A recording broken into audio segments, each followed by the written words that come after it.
atau banyak juga pemirsa yang tidak mengerti betul kondisi di sana seperti apa. Mungkin Anda bisa mengajak kita juga untuk melihat suasana terkini di sana. Baik, saya akan mengajak Anda. Saya sekarang berada di luar arena stadion, ya, ini Anda dan juga saudara, karena memang stadion langsung ditutup pasca sterilisasi Ini adalah pintu kericuan semalam. Ya, ini Ini pintu di belakang. utamanya. Ini pintu keluar. Pintu keluar ya. masih beberapa pintu keluar di antaranya. Jika kita melihat Stadion Kanjuruhan ini sangat luas, kapasitasnya 45.000 penonton. Dan 45.000. kemarin ketika pertandingan, tiket ini sudah full terjual. Jadi diperkirakan memang ada 45.000 penonton yang memenuhi stadion. Nah, ini salah satu pintu keluarnya. Kurang lebih 4 meter ini Anda dan juga saudara. Jadi jika tadi cerita dari maaf saya potong. Ini adalah satu-satunya pintu yang kemudian menjadi akses keluar kemarin ketika terjadi kerusuhan. Tidak, ini ada beberapa pintu, ada beberapa pintu keluar ini, tapi memang bentuknya serupa, kurang lebih segini semua, 4 meter begitu. Jadi ketika tadi saya tanyakan kepada pedagang kios yang berada di luar stadion, mereka berkata biasanya menit ke 80 itu dibuka. Nah, ini kemarin sampai pertandingan selesai belum juga dibuka. Nah, itulah yang menyebabkan supporter berhamburan berusaha menjebol pintu agar mereka bisa keluar karena mengalami sesak nafas akibat semprotan gas air mata tersebut. Ini Anda. Hilda, kalau saya perhatikan juga Anda masih sedikit kesulitan bernafas di sana ya, karena rasa gas air mata yang masih ada, betul begitu? Karena memang masih ada bau-bau menyengat dari bangkai kendaraan yang dibakar begitu. Jadi memang masih menyengat, dan sebenarnya kalau kita lihat kondisi stadion juga belum dibersihkan sepenuhnya, sangat kotor di bagian luar. Dan hingga saat ini memang belum ada petugas yang melakukan sterilisasi. Ini beberapa. Ya.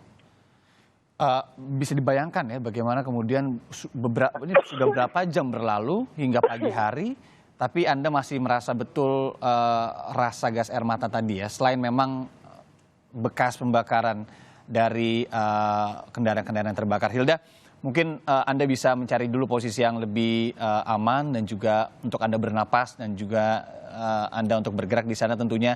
Sementara informasi yang Anda berikan tadi kami mengapresiasi juga. Terima kasih telah menginformasikan beberapa hal termasuk juga Crisis Center. Nanti kami akan kembali lagi kepada Anda, jurnalis Kompas TV Hilda Nusantara, untuk melihat lagi suasana terkininya di sana. Terima kasih Hilda. Tadi adalah gambar terkini saudara yang kita dapatkan langsung dari jurnalis Kompas TV Hilda Nusantara pagi hari ini, bagaimana tampak terkini di area luar dari Stadion Kanjuruhan. Beberapa mobil polisi kita lihat betul rusak, hancur, terbakar.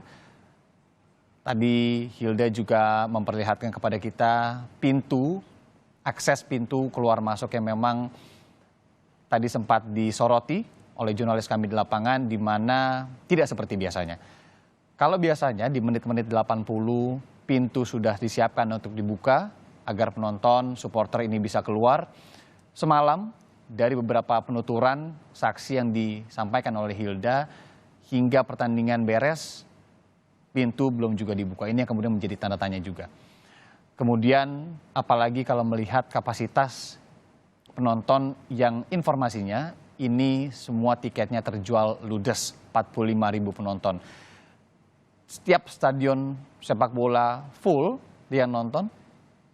Tadi disampaikan bahwa butuh juga perhatian khusus dari pihak keamanannya. Apalagi ini merupakan liga yang bisa dibilang liga derby atau liga yang biasanya ini lebih panas karena mempertemukan dua tim dari daerah yang sama. Memang tadi sudah digarisbawahi betul, tidak semua supporter ini bertindak seperti ini. Ini hanya oknum-oknum beberapa supporter, tapi yang kemudian menjadi disayangkan, semua supporter ini bisa terkena imbasnya. Tidak hanya imbas apa yang terjadi beberapa hal belakangan terkait kerusuhan dan kita tahu ada yang meninggal, ada yang terluka.